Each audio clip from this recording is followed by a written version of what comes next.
my friends, and welcome to episode 58 of the Kiss Army Nation podcast. We are your hosts. I'm Pasquale Veri. And I am Claudio Spera. Welcome to the show, everyone.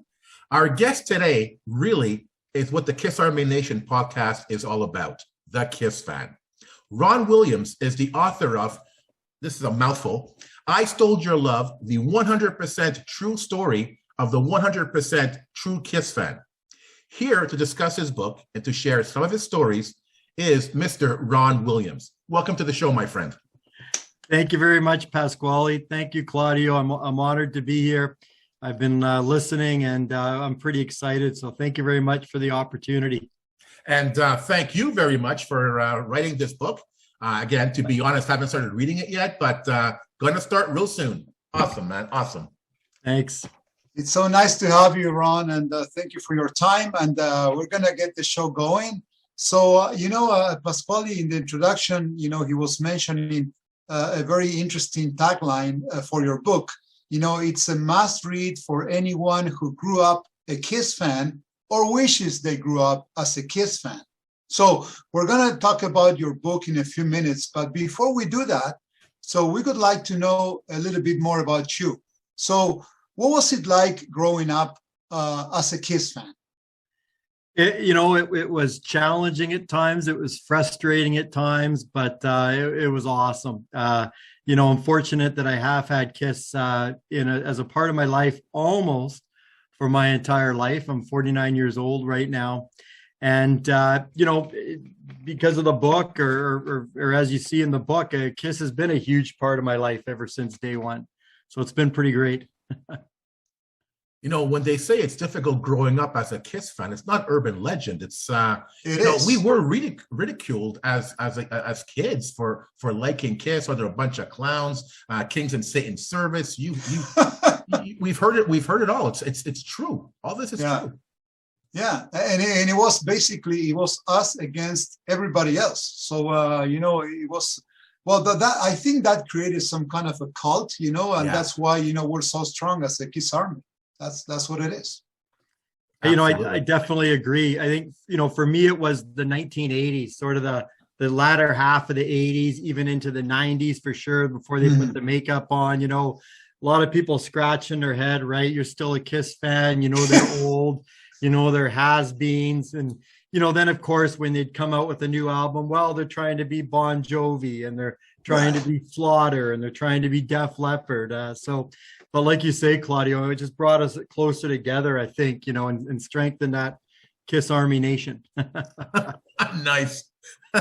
So, Ron, we want to hear a little bit more about you. So we want to hear about your origin story. So how exactly did you get into Kiss? Sure. I'd love to share that. I was listening to one of your past episodes the other day, and one of the guests had a kind of a two-parter. And in many senses, my origin story is a two-parter also. In the late 70s, I was only about 6 years old, right? I was born more or less 1973. So, I really wasn't old enough to grasp on to Kiss, during their heyday in the late 70s. But I was fortunate because my best friend who lived just behind me, his older brother was a big Kiss fan. So, of course, when you're 6 years old, 7 years old, you want to be like the big kids, right? I write in my book that this older boy, Sean, he had feathered hair, he had a girlfriend, and he had a great Kiss collection. So, what better to kind of, indoctrinate myself into the band. So, I came home and, I told my mom about this band Kiss that I had heard over at my friend's house. And before I knew it, I had a couple of posters up on my wall. I had a collection of Kiss cards and even a couple of records that, I listened to on and off. So, I was going through the motions of being a Kiss fan, even though at age 6 or 7, I can't really say that I had fully grasped them. And then, Kiss sort of died out, of course, in the early 80s in terms of popularity anyways. And, so did my interests, right? All of a sudden, I was into my BMX bike and video games and Star Wars and, whatever else.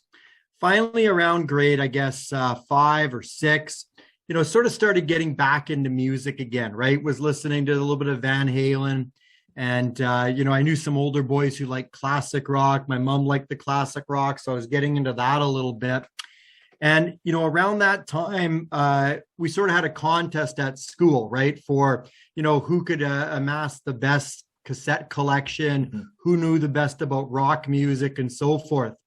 And we were always trying to one up each other in the knowledge. So one way I differentiated myself from the other kids, and I'm embarrassed to say it now, is, I sort of went around saying that New Kiss sucked, right? That, they're over the hill, they're has-beens, the makeup stuff is cool, but, the new band, Animalized, forget it.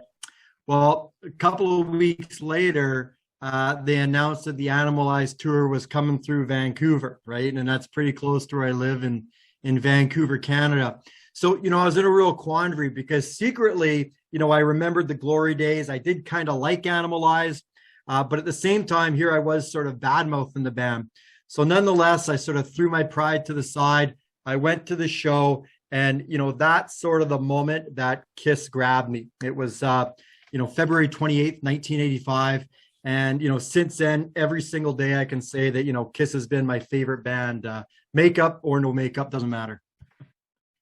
So how many Kiss shows have you seen in total? Well, you might be a little disappointed. I've been a fan for quite a while, but I've only seen them about 13 or 14 times. They living here in Vancouver, Canada, the options to see them if you don't want to travel are sort of Vancouver, Seattle, Washington, Portland, Oregon. Even the other cities in Canada, you're looking at an 8 to 12 hour drive. It's far. Yeah. So, I definitely saw them each time they went through, right, from 1985. Unfortunately, they skipped Asylum here, which broke my heart. And, once I got my driver's license, I would see them in Seattle and Portland, Oregon. And I sort of kept that streak up until 2011. I actually had the opportunity to take my wife and my 4 boys to the concert. And, we spent a bunch of money and made a night of it, had a great time. And so forth. And then since then, I did miss a couple of concerts, I got to admit, just because I was sort of, I didn't really know, can we bring the family together again and go? And it seemed kind of anticlimactic to go without them. But, I did manage to see them again on the farewell tour here in 2019 with one of my boys. So, 13 times, not the most, but not so bad either. It's not about quantity, It's not about quantity. That's what we always say. Each one of us, we have our own story, and there's nothing better or worse.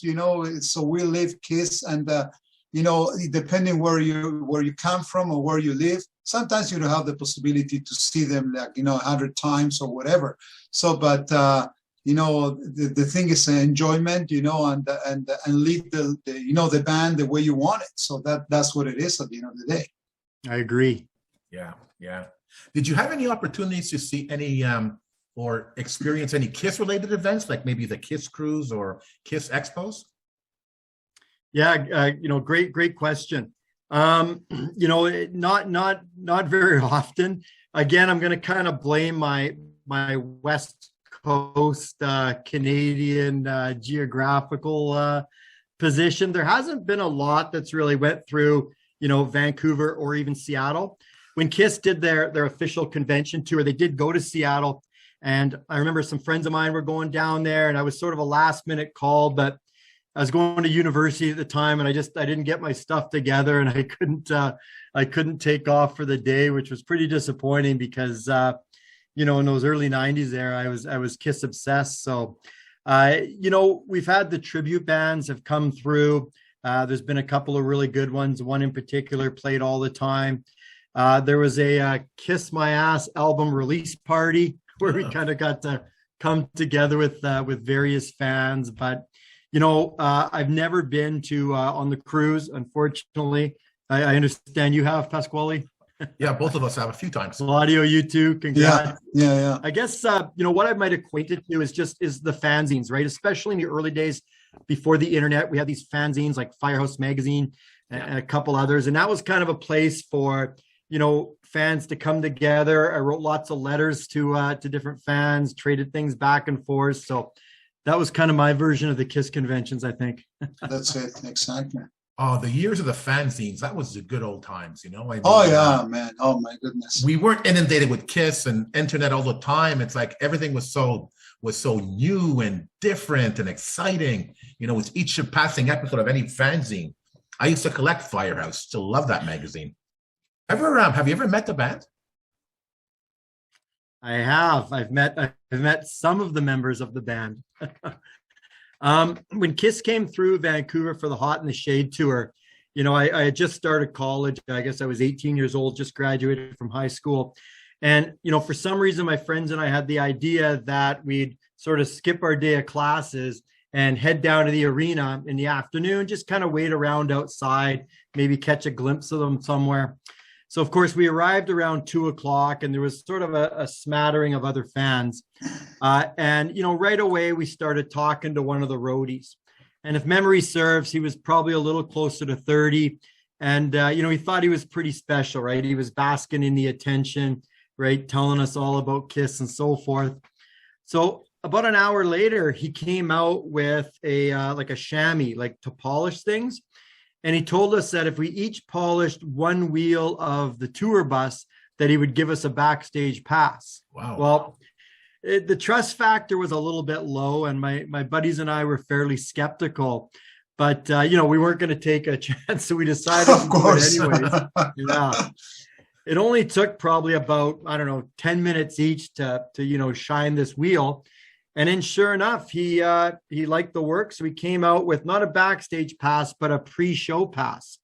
Oh. And, you know, he told us that when the opening bands were done, we were supposed to go to this certain gate, show the pre-show pass, and we'd be led into an area where we were able to meet Kiss. So, you know, I remember getting the pass. We still had a couple hours till the show, and I phoned my mom and, you know, told her the news. And I remember, you know, tearing up a little bit there. Even though I had only, you know, been back onto the band for about 5 or 6 years, it seemed like a lifetime. And, you know, it seemed like finally I was going to meet my heroes. And at the same time, I was kind of unsure. I'd snuck a camera, or I planned to sneak a camera into the show. And I was wondering, you know, should I leave that in my car? Should I still try to get it in the show? What if I get booted out? So anyways, the camera didn't come out. We got in, we watched the opening band. And sure enough, when they were done, walked over to the gate, we were led backstage. And, you know, it was just sort of a hallway. And we were all put in a lineup. And they said that, you know, one by one, Kiss would come out in a few moments and we'd have an opportunity to get something signed and, you know, briefly chat with them right before they went on the stage. So the great thing is that when I got back there, you know, I sort of noticed a few people who said that they were radio contest winners. And then I turned, and there was one of my oldest friends, you know, the only person in my small town who sort of rivaled my Kiss fandom. And he had managed to hook the pre-show passes through some other means. So, you know, not only was it, you know, so incredible that we were about to meet Kiss, but here I was with, you know, one of my oldest friends, and we were going to do so together.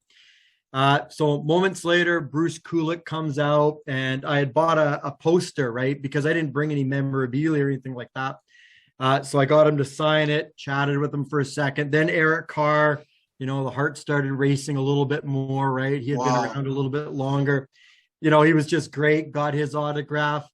And then, you know, the man himself, right? The Bat Lizard, the Demon, Gene Simmons came out. And I honestly don't know how I kept breathing, right? I was just in awe of him. I couldn't believe how skinny he was. You know, I guess this was 1990, but I was just, you know, whoa, I didn't know he was that skinny and tall. And, you know, so I don't even know what I said to him. I remember I told him that his favorite, or my favorite solo album was his. That's about all I remember. So then, you know, the anticipation was building. Paul Stanley, probably my favorite member. We waited. Sorry to inform you people, Paul Stanley will not be coming out before the show tonight. So, no, really? I had this poster, 3 signatures, didn't get to meet Paul Stanley, not to this day. Okay. Too bad. Yeah, it's the way it goes. It was still a thrill, though, obviously. Of course, you know, meeting Eric Carr, that's a thrill in itself, you know, just. You know, and I should tell you is, you know, a few hours prior, you know, maybe it was around 5, 6 o'clock. We were still in a parking lot, and band members started arriving. And, I remember Kip Winger from the band Winger, he came outside, talked to us for a minute, posed for some photos. And then we actually saw Paul Stanley arrive. But, I think it was a van, his van sort of pulled right into the parking lot. And, the best we could do is he gave us a quick wave there into the stadium. But, a couple of minutes later, a taxi cab drove right into the middle of the crowd, not fast or anything, just kind of, eased into the middle of the crowd, and out jumps this huge mass of black hair. And, it's Eric Carr, right? He comes right out into the middle of the crowd. He's hugging people, photos, signing things. Here he is, right? One of the biggest rock stars on the planet. And he just jumps right out in the middle of the crowd there amongst the people. So that's awesome. Yeah, wonderful to meet him, right? Of course, rest his soul. That is definitely Eric Carr. Great stories. Yeah, definitely. Great. Now, Ron, we've seen oftentimes on Facebook, you post videos with items from your collection. Tell us a little bit more about your collection. Well, in the early days, talking about the mid 80s, boy, it was hard to get my hands on anything Kiss, right? And, we're talking about non-makeup, but more so the makeup stuff. It sort of blows my mind now, having this, 49-year-old perspective, that in 1985, I felt like Kiss hadn't worn makeup in so long, when really it had been like 3 years, right? But even so, it was difficult to find things at first. And then I started junior high, and I sort of became known as the guy that'll buy your Kiss stuff, right? So, junior high was grades 8, 9, and 10. And, some people my grade, but the older ones, they were all coming to me. Do you want to buy this? Do you want to buy that? And of course, I had a little bit of competition, right? I already talked about my one friend who was also, a wanting consumer. So we had to be pretty aggressive. So, I managed to collect a Peter Crystal, the Kiss cards I had actually held on to in some form since my first go around with the band. I had the posters, certainly all the records. I got into the bootlegs. We found this great store in Vancouver. It was called Collectors RPM. And, every time we went, they seemed to have more Kiss collectibles. We're talking, the model van, right? The plastic guitar, the record player, the dolls, everything. So, even though I was pretty limited income, right? Just the paper route was my only source of money. I definitely tried to amass everything that I could. And then even sort of in the 90s when the Spencer stuff came in, my mom was still sort of my right-hand ally in collecting Kiss. So she gave me a lot of things there. Some of my prized possessions, I have a drumstick from Eric Carr from the Crazy Night show, and a towel from Gene Simmons. Wow. Nice. Yeah, but the last few years I've actually pared my collection down a little bit. And I've sort of, I don't know, I just kind of felt like I'm almost at the point where less is more. And, I'm really trying to hold on to the things that have the most meaning. So, I'll never, ever get rid of my Kiss cards here, right? Because I've had these, since 1979 type of thing. I've got my Kiss scrapbook where I cut up, a bunch of books and magazines and so forth. That's near and dear to my heart. Some emotional connection, right? Things with an emotional connection, Claudio. I've got the scarf that I got at the Animalize show. Almost my day one things that sort of I'll never part with at all. Love it. Not the biggest, but it means a lot to me. That's what matters. Yeah. Exactly. Exactly. Thanks, Ron, for sharing. This is so enjoyable. It's a fantastic, story how you got into Kiss, and as years went by, how you got back to the band. So that's thank you for sharing. This is awesome. Pleasure's all mine. Now, if we get into the book now, so the title of your book reads, the 100% true story of a 100% true Kiss fan. So we're talking about true Kiss fan. How would you define what a true Kiss fan is? Another excellent question, and you kind of alluded to early on that, there are different camps or whatever, but, I was thinking about this today, and to me, a true Kiss fan is anyone who has, in any point to his or her life, ever been excited about the band. I keep it simple. And, I'm thinking that, all through my life, people will find out that, I'm a Kiss fanatic.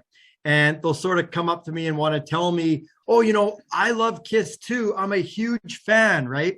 And then I'll say like, oh yeah, like what are your favorite songs there? And they'll say like, Beth, I Was Made for Loving You.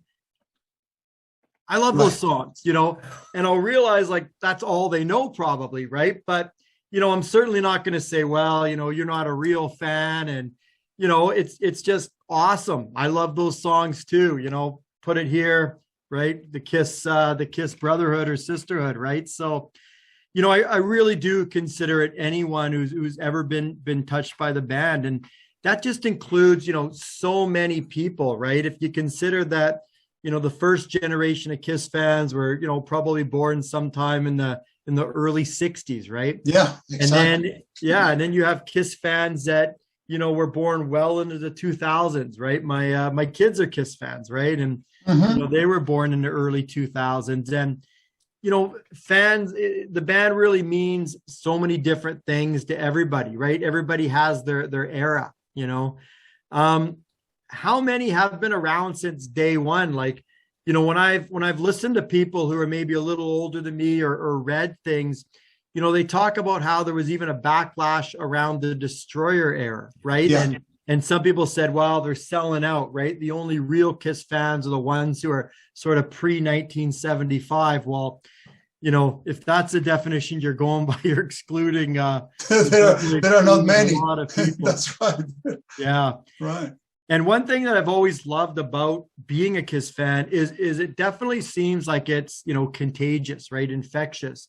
I think of, friends and family who have come into my life over the past, 35 years or so. And very rarely have I ever pushed Kiss on them, right? Mm-hmm. It was always, friends coming over, looking at the memorabilia and stuff, asking questions.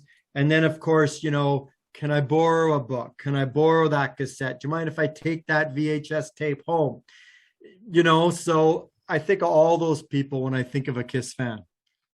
I'm sure you were doing your things, on the side just to try to maybe not push, usually, but we all have that kind of, we want to contage, we want to spread it out because we love it so much that we want other people to be on the same wavelength, right? So one of my very favorite stories is when I was about 20 years old. I was living in a house with my parents, and we had a big outdoor pool. And my parents were away. It was the middle of summer, so I decided to have a party one night. It was probably about, I don't know, say 30 people there, most of whom I knew, a lot of friends from high school and whatnot. And at one point, it was just getting dark, 9:30, 10 o'clock. And I kind of wondered, it looked like, a good size of the party was missing. And I kind of wondered, where are they? So for whatever reason, I had to go upstairs into my bedroom, maybe to get a towel or a bathing suit or something. And there's about 8 people, people I know who are just poring over my Kiss collection in the middle of this party, right? People I trust, right? And they're all saying like, wow, Ron, do you remember, you and I went downtown and we found these packages and, they had a record on and they're asking me questions. And I just thought like, wow, we're 20 years old. There's a pool party going on downstairs and all you guys want to do is sit up in my bedroom and look at Kiss stuff. True fans. It really begs the question because I think, non-Kiss fans don't understand the band. And I think non-Kiss fans don't understand what it means to be a Kiss fan. Right. And I think what you're talking about, Ron, really is about the culture of the Kiss fandom. Now, was that your inspiration for writing this book? Yes. I guess what happened is a few forces kind of came together. I am getting older, right? I'm going to be 50 years old this year. And, I'm getting a little more nostalgic, right? Thinking back to my early days, friendships and so forth. And, so many of my memories involve Kiss, like they were just there all the time, right? And I had an opportunity on holidays a couple of years ago to read a book. It was called The Definitive Biography of Edward Van Halen, or maybe Edward Van Halen, The Definitive Biography. It was by someone named Kevin Dodds. And he did a great job going through Eddie's life, right? From, being in Amsterdam, coming over to North America and so forth. But he also took time to talk about being a fan. So he talked about, him and his friend, arriving at the mall at 6 a.m. and waiting for, 1984 to be released. He talked about his older brother buying a used guitar and, repainting it so it looked like the Frankenstein guitar. And, I kind of thought, wow, I have these great stories about being a Kiss fan also. And at the time I was listening to another podcast a fair amount. I think it's defunct now. It's called History Science Theater. And they talked about, they used to, put on the costumes, make a set and, perform Kiss videos, right. And live clips and so forth. So I think all those things kind of started ruminating in my head, the stories, the nostalgia, the want to share with fans and connect with fans. And when COVID hit, I determined to write a novel. So what I found though is I would open up my Word document, start typing my novel, and then I'd think, oh, I should put down that Kiss story. So I would open up a different Word document, type in Kiss. And very soon after, I found I was a lot more excited about putting my Kiss stories down onto the computer than I was about the novel. So, that's sort of how I Stole Your Love, the book, came together, I'd say. Now, I own a lot of Kiss books, and I find a lot of them are special in their own way. Some of them are about the minutia of history. Some are about album focuses. Some are about basically set lists. You name it. In your opinion, why does your book stand out? I think that my book, I don't think you're going to learn anything new about Kiss, right? Not for anybody who's sort of, put it this way, the listeners of this podcast are not going to learn anything new about Kiss here, right? The order of the albums, the different lineups, some of the stories and legends that Kiss would try to sell us and so forth. This is all about just the shared experience of being a Kiss fan, right? Sort of the joy of, being so excited, having a ticket, and then finally the day comes where you get to see them, right? The anticipation of waiting for a new album, right? Going down to the mall all the time, maybe the pre-internet days, wondering when it's going to be released, and then, finally seeing it there, right? Some of the maybe confusion and so forth when, Eric Carr passed away and how that made us feel. So it really, I hope, is a book, for the fans that just sort of shares my experience, and hopefully the fans can make a connection with their experiences, and just kind of build that Kiss community. So hopefully that's how it's a little bit different. I'm so happy to for what you're saying, because this is actually with past. This is the approach that we took with our podcast. This is all about the fan, and that's why you're here today. Sharing with us, your fantastic story and your book. And the same happens with podcasts. There are so many out there, talking about different things, and everybody might think that it's something easy to do. Same with books. So, but I'm sure that you must have, had some big challenges, in writing this book. Can you share with us what were some of those challenges?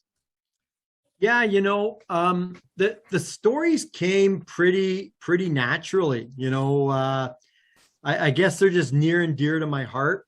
I suppose the biggest challenges were sometimes the accuracy, right? Now that the story is out, some of my friends have said to me, well, that wasn't that concert, that was the other concert, right? And I said, yeah, oh, you're right. So getting the details accurate. The first time I went through it, I sort of typed it at different times. And then I remember when it was finally done going through it, and, sort of a couple of things struck me. Is one, some of the stories were out of place, right? Like I would have a story that involved buying the Crazy Nights cassette. And, I had already mentioned, smashes, thrashes, and hits or something. Right. I was like, oh, that's not going to work. So I'm having to move it all around. I had a ton of names in there, right, of like friends and acquaintances. And I thought, oh, man, this is going to confuse readers, way too much, right? And then the grammar, I guess, like I'm actually an English teacher by day. But, I probably read this thing, I don't know, 8, 9, 10 times there before I was pretty confident to put it out. And I'm still a little bit worried, kind of waiting for the feedback. But, I suppose those were the challenges, right? Is just trying to get it right. Because, as is the nature of this podcast here, we can all come together and just relax and, talk about Kiss and, bandy stories back and forth, correct each other, ask questions. But, this was kind of like one shot to get it right. Mm-hmm. So, the stories came easy. I suppose it was just kind of getting it right that was, probably the biggest challenge, I'd say. Okay. Yeah, good question. And, from may I ask you, what are some of your favorite Kiss-related books out there and why? Do you have some? Yeah, excellent question. It's like Pasquale said, there are so many. I remember in the late 80s and even early 90s, if you would have told me that there was a book on Kiss, I mean, I can remember being in, we have chapters in Canada. Do you guys have chapters? A chain of books? Yeah. And I saw C.K. Lent's book, Kiss and Sell. And my jaw hit the ground. Like I couldn't believe, I think it was early 90s. And, there was a book on Kiss in like a commercial bookstore. So, I grabbed it right away and I was with a friend and he had to buy some kind of a gift or something like that. And he couldn't find it. And I was so excited to get back to the car. We were marching through the mall there and I was about to step out of the mall. And my buddy Steve said, are you going to pay for that? And I said, oh yeah, I got to pay for it. Right. I couldn't wait to, get it home. I almost felt like it must have been a mistake in ordering that they had this Kiss book there, right? Okay. But the early ones, you're probably going to find a theme in my discussion here. But real early on, we found this, Kiss, The Real Story by Peggy Tamarkin. My friend who I just mentioned, Steve, his dad was the head librarian around our town here. And, he actually brought this home one day or one like this. And, we took turns with it. Of course, Steve got to spend, a week or two with it first, and then it was passed on. And, I so desperately just wanted to steal it, right? And tell them that I'd lost it. But, my best friend's dad was a librarian. So, the ironic thing is that when I did finally, have an opportunity to buy this, it did involve a little bit of theft. So it kind of came full circle. I found this one early on, the Robert Duncan book. Yeah. I mean, neither of these books wonderful in their accuracy or depth, right? But, just the memories. If I had to pick, a couple of classics, Kiss and Sell, and I really enjoyed Nothing to Lose. Yeah, that's where they went back there and looked at the early days. That was just great. And then you had mentioned, so many new books and whatnot. Julian Gill's solo album book. Yeah. For a Kiss nerd, I love that one, right? It's like I said, you're not going to learn anything new about Kiss reading this one, but you read something by Julian Gill, you're gonna. Well, I did anyways. I learned a lot of new things. Mm-hmm. So, those are sort of a few of the ones that stand out for me for sure. Well, it's different approach, I guess, because yours, it's not about the minutia, and it's more about the experience of being a true Kiss fan. That's what it is. Definitely, yeah, 100%. Right. That's like Pasquale asked, right? That's I hope how it kind of separates from the other ones there. Now, it's a given that a Kiss fan is going to want to buy and read this book. Absolutely. I think it's because Kiss fans are going to read this book and see a lot of themselves in it, which I think is fantastic. Now, in your opinion, Do you think a non-Kiss fan would find value reading your book? Yes. I think I said, and maybe Claudia, you read it out at the start. Did you say, it says a must read for anyone who grew up as a Kiss fan or wishes they grew up as a Kiss fan? And, I suppose I was sort of maybe thinking of the fan who sort of jumped on board a little later in life, maybe the guy that discovered Kiss at 25 or something and wished that he would have, been on to them when he was a teenager and so forth. But really it just is about, the nostalgia and the memories of growing up, right? The highs, the lows, the challenges that you have. When my mom first read this, she said it was The Wonder Years meets Kiss. Mm-hmm. So are you guys familiar with the show, The Wonder Years? Yeah. I didn't grow up in and around New York in the late 60s or early 70s. I didn't have a girlfriend that looked like Winnie Cooper, but speaking from when I was young, of course. But I loved that show, right? Because I could just connect to, the challenges of growing up. So, I talk about a lot of highs, seeing a Kiss concert, going to, Kiss themed birthday parties. But, also some of the lows about kind of having challenges growing up, whether they're family challenges or just difficult times socially, and how I sort of, used Kiss to sort of, get me through those things and so forth. So, I don't think you have to be a Kiss fan. I think you just have to be someone who maybe either is going through or went through some of the challenges of growing up. Mm-hmm. And of course, I have another acquaintance who's not a big Kiss fan, but a big rock and roll fan. And, he told me that I should just, switch Kiss with Def Leppard for the sequel. Right. And he said it would work just as well. Still right. Applies. Yeah. It's just about sort of growing up and, believing in something and, it being a big part of your life. Right. So of course, hopefully there's been a few non-Kiss fans who have read it and, I've got some positive feedback. So hopefully that continues. Fantastic. And I'm sure, Ron, that your book, is filled with Kiss-related stories that actually Kiss fans like us, could easily relate to. So I don't want this to be spoiler, but without giving too much away, can you share with us some of those stories? No, I'd be more than happy to, for sure. In my grade 9 year, it was sort of around the time of Asylum. And a couple of the friends that I had who had been Kiss fans for a while were kind of, veering away, doing their own thing, getting into the skateboarding or the new wave music, whatever it would be. So I kind of went through a phase there where, I didn't have a lot of Kiss friends. However, in grade 10 for me, and I think it was 87, that changed. There was a new group of friends that kind of started coming around and they were very interested in Kiss. So when the Crazy Night show was coming through, I believe it was in 1988, I had 3 new Kiss fanatic friends who, couldn't wait to accompany me to the show. So I remember, we got a ride down there to the mall to buy the tickets because we weren't old enough to drive yet. And we ended up getting great seats. We were only 15 years old. We didn't necessarily want to be right at the front on the floor because it got a little bit rowdy sometimes. So we got these seats that were sort of row 3, but right on the side of the stage. And, when we arrived at the show, I mean, it was just perfect. We couldn't have had better seats. We were maybe, I don't know, say, 30, 40 feet away from Gene Simmons. He was right there. So, the concert starts with Love Gun. I'm immediately in Kiss rapture, right? Cheering. So the first song ends. Gene Simmons bends down, grabs a towel, wipes the sweat, launches it into the crowd, right? It's got this knot on it. So right away, my buddy Rob grabs it. So, he's got the Kiss towel.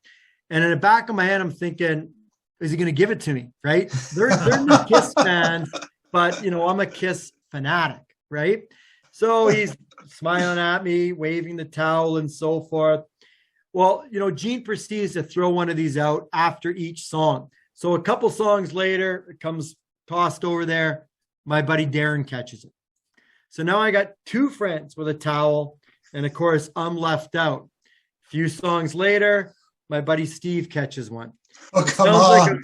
Sounds like I'm making it up, but that's honestly what happened. So, I had been waiting for this show since 1985. It's like I say, they skipped Asylum in Vancouver. They're finally here. I'm with my three best friends. I'm seeing them on stage. I'm in heaven. But, my young adolescent jealous self is just burning up inside. So a couple songs later, the drum solo. And of course, I guess I already tipped you off as to what was coming. Nice. The drumstick gets thrown into the crowd. My buddy Darren catches it. So now, Where were you? Where were you, Ron? Come on. Right beside them. Yep, exactly. Right beside them. I couldn't believe it, right? I was, they were smiling, laughing, enjoying the show. And, here I was kind of, stewing, but still enjoying it. So finally it gets near the end and I'm still hoping I'm going to catch a towel. So Gene turns around after a song, throws a towel out. And I don't know if I noticed it or not, but a minute later, my buddy Rob kind of points to me, he goes, look, the towel hit the lighting rig and it's down there behind the gate by the stage, right? So we're looking and there's this towel just sitting there. It's out of reach. We can't grab it. And I don't know if we called to the person or not, but, next thing we know, long legs, high-heeled red shoes. She bends down in a tight skirt, emerges with the towel, spins. It's Shannon Tweed. Oh, wow. Right? Oh. And she's, 10, 15 feet away from me, holding the towel there, right? 2 steps, huge smile on her face, tosses it at us. So, now I got my towel. Love it. Good story. I love it. And then, of course, a few months later, my buddy Darren comes to my house one evening and he just says, hey, this belongs to you, not me. So, there you go. Oh, nice. Nice. Got them both. I love it. That's definitely one of my favorite stories. I mean, there was definitely some lows too. Do I have time for one more? Of course. Yeah, of course. Of course. Yeah. So, so I had talked earlier about how when I started junior high, there was this whole other collection of KISS memorabilia available with the older kids coming and selling me things. And one of the things that I had managed to acquire was a Peter Criss Mago doll. And up to that time, none of my friends had ever actually seen one. It was sort of the holy grail in my neighborhood of KISS collectibles. So, in those days, my friends and I, we'd spend hours in each other's bedrooms going through, the meager collection of KISS merchandise we'd acquired, trading things back and forth. I think I probably traded this Animalized scarf, 3 or 4 times before I finally ended up with it again. But of course, I would never, ever consider trading the Peter Criss doll. Even though Peter Criss is my best friend Graham's, favorite member, I think I even let him take it overnight once or twice, but, I would definitely never consider trading it to him. Fast forward a couple of years later, I think I was in grade 10 and Graham and I had kind of started drifting apart a little bit, which is normal for kids that age. And I realized that, his level of KISS fandom had kind of waned also when I saw him from time to time in the hallways and whatnot. But of course, we were still lifelong friends and I was still invited to his birthday party. I don't know if it was his 14th or 15th party there. So, I was pretty excited to see him again, see his family. But when I got there, I didn't recognize a lot of the other kids. Maybe I'd sort of seen them at school, but certainly wasn't friends with them. But, nonetheless, we had the pop, the pizza, maybe a game of ping pong. I was loosening them up, getting along with everybody, actually generally having a good time. That is until it came time to open the presents. And, I remember the first present that Graham opened up, a Sports Illustrated poster of Michael Jordan. Well, it was the mid 80s. I had heard of Michael Jordan, maybe. I didn't really know that Graham was a big basketball fan. So kind of took note of it as, something a little bit interesting. couple minutes later, the next gift, it's a cassette, the Beastie Boys, Licensed to Ill. And, when I saw that, I kind of became ill because I realized that I sort of didn't know Graham anymore. It was only, 6 months or a year ago that we were making fun of the Beastie Boys, right? And, fight for your right to party and rap music in general. And, now I see Graham here as a basketball fan, a rap fan, and I really had no idea. So I knew then that, our relationship, our friendship was kind of coming to an end. And, I felt a further sort of pain in my stomach because I knew that the reality was about to be exposed as he would soon open up my gift, which was a cassette of AC/DC's Highway to Hell. Oh, And, okay. Sure enough, when he opened it up, he feigned happiness, excitement, thanks a lot. But, I just knew that everybody was thinking the same thing, right? Wow, this Ron guy doesn't really know Graham anymore. Graham's not into heavy metal music anymore. And, in that moment, I sort of felt, I guess, the sorrow of a friendship ending. And in a moment of panic, I took Graham aside and I said to him, I said, that's not actually your real gift. I forgot your real gift at home.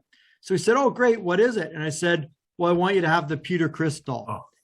And, I realized at that moment how stupid it was, right? Not only had I just lost my most prized Kiss possession, but, I realized what a pathetic attempt it was to sort of hold on to this friendship whose time had naturally come to an end. So I can't actually remember handing it over to him, whether it was at school the next day or maybe it was an excuse to go to his house one more time. But I definitely remember that I had lost it. And, that kind of nagged at me for the ensuing couple of years. Not only that I had lost the Peter Criss doll, but just that this lifelong friendship that I had kind of run its course. Right. So fast forward a few years after that, and I'm about 20 years old, and I'm just going for a walk with a friend on a rainy Saturday afternoon, and there's a minor car accident on the road right beside us. So of course, I stop right away. A couple other cars stop. We make sure that the people are okay. It actually involved a kid on a bike, and he was fine. And then I look up, and there's my friend Graham there. We had graduated high school, so, I really hadn't run into him in, probably a year and a half, a couple of years. So we spent about 10 minutes catching up. And then it was at that point where, we'd kind of running out of things to say. It was probably time to be on our way. But before he left, he kind of looked at me and he said, hey, do you still like Kiss? So I answered, definitely, always will, right? And then he sort of looked again and he said, I still have that Peter Criss doll. And, I can assure you that he wasn't into Kiss at all at that point. He certainly wasn't holding on to the doll because of his fond memories of Hooligan or Hard Luck Woman. Mm. But, I realized that the doll had fulfilled the exact purpose that, I had subconsciously hoped it would, right? He held on to it because, our friendship meant something to him, right? And, that's right. That's just sort of one example from the book where, a Kiss collectible has special meaning to us, right? Mm-hmm. I was able to reacquire the doll later on, but not the same one, of course, the different one. Not this one in the mail. Well, that basically tells you how important Kiss is in our life, right? So it's in every special moment, it kind of captures, big moments in our, teenage years, even adult, whenever, it's amazing. Definitely. Yep. That's what it is to me. And that's, what I hopefully captured in some way in the book there. There's so much complexity about being a Kiss fan. There's, the emotional aspect of it, the connections we make to the shows, to the band, to the fans, we're talking about the culture of fandom, so in your opinion, what do you think separates us from other rock fans? Excellent question. I think there's a couple of things. There is a lot of, maybe it was Claudio that mentioned before that, the people who don't like Kiss. For some reason, Kiss makes some people angry. I don't know why, but I've heard over the years, well, they have no talent, right? Yeah. And they're a bunch of imposters and they're businessmen, right? Not musicians. For some reason, they really seem to elicit some vitriol amongst some. So, I think for all of us, we've had to defend Kiss at one time or another, to people or even groups of people, right? Or, we've heard people knocking Kiss, putting them down, and just felt like this need to stand up for them. So, I think we all have that in common. I think also for the majority of people, because Kiss have been around so long, that they have touched our lives in some way. I said earlier that in my opinion, a Kiss fan is just someone who's been touched by Kiss at one point or another. So there's so many people that come into our lives that's the case. I talk a lot in the book about my hometown, Port Coquitlam. It's a small city about 40 minutes from Vancouver. We call it Poco. And, for sort of all my friends, all my acquaintances, we all grew up with the band. It was just a big part of school, of dances, of our social life, of going to the mall, even, whatever the case was. So, I think what makes Kiss fans, so tight and so true and such a Kiss Army nation is maybe just the fact that we've been loyal to them for so long, that we've defended them. And we have all these memories, like I just shared with, the Peter Crystal or the drumstick, that sort of thing, right? I think I think Kiss is so intertwined with our history, our backgrounds, our emotions. Maybe that's why I would try to put my finger on it. It's kind of difficult to do. Yeah. It's the irony is unfortunate because, when we were young, we were defending Kiss to non-Kiss fans. And now it seems as we're getting older, we're defending Kiss to other Kiss fans. Yeah. And it's creating unfortunately, a division between fans. And I think your book really shows that we're all the same. We're just Kiss fans. We share the same love and passion for this band.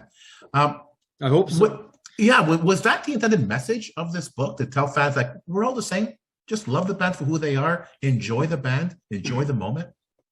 Yeah, definitely. It's I'm glad you asked that question. I am an English teacher, and whenever we study, a poem, a short story, a novel, whatever, right?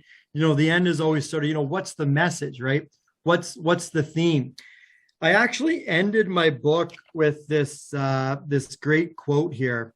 It's from We Are One from Psycho Circus, right? And the line just says, "Once upon a time you were a child, but that was yesterday. Believe that magic in your heart would never fade away." And then, of course, the song's called, We Are One.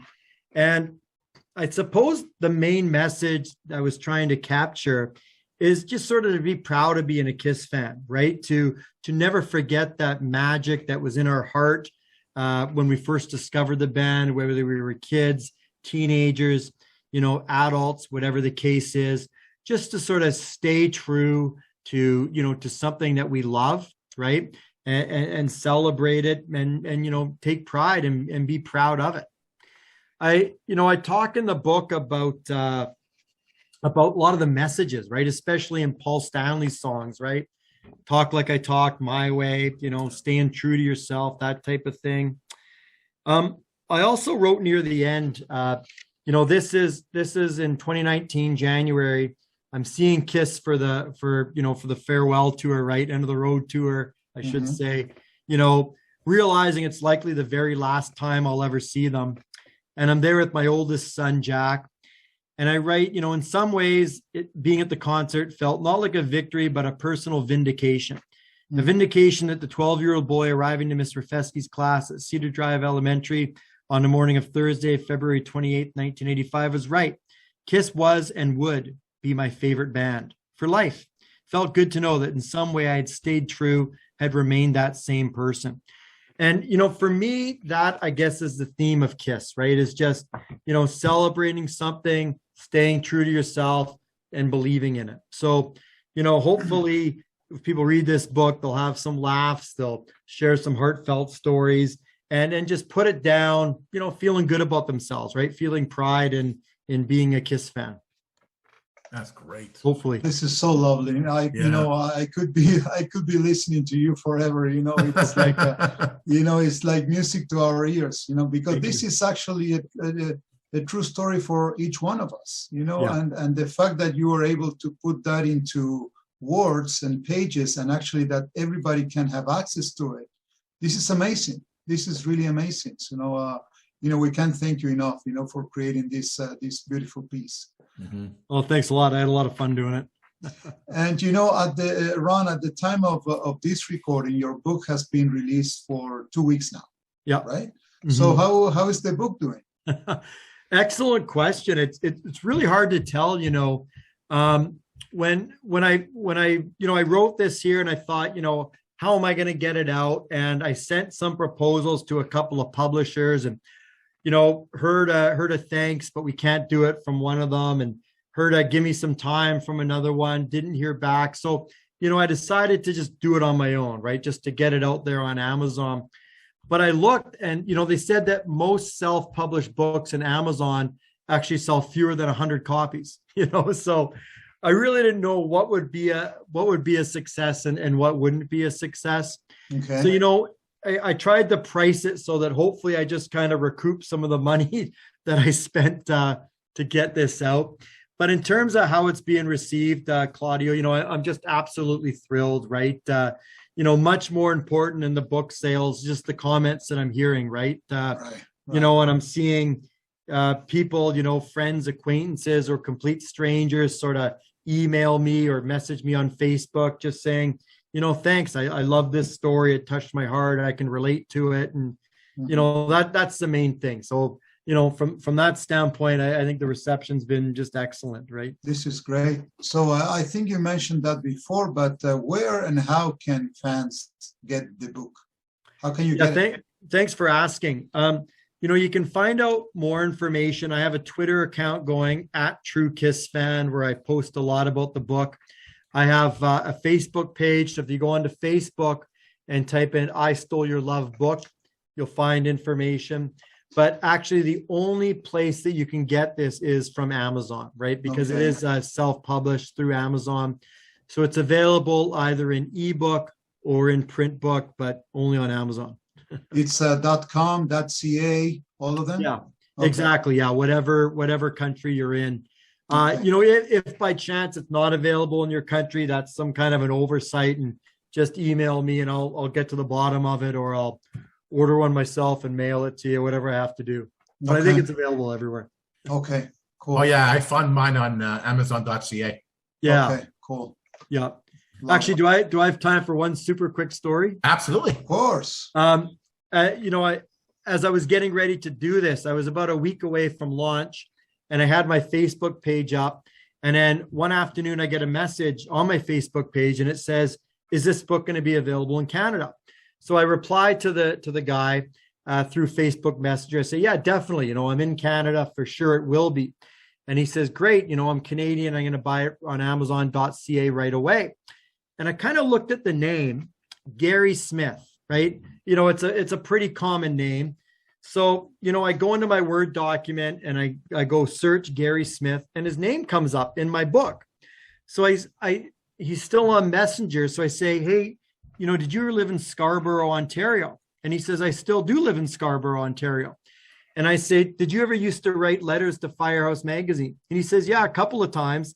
And I said, Gary, you're in the book. I mentioned you. I quote one of his letters. So, great way to get a sale.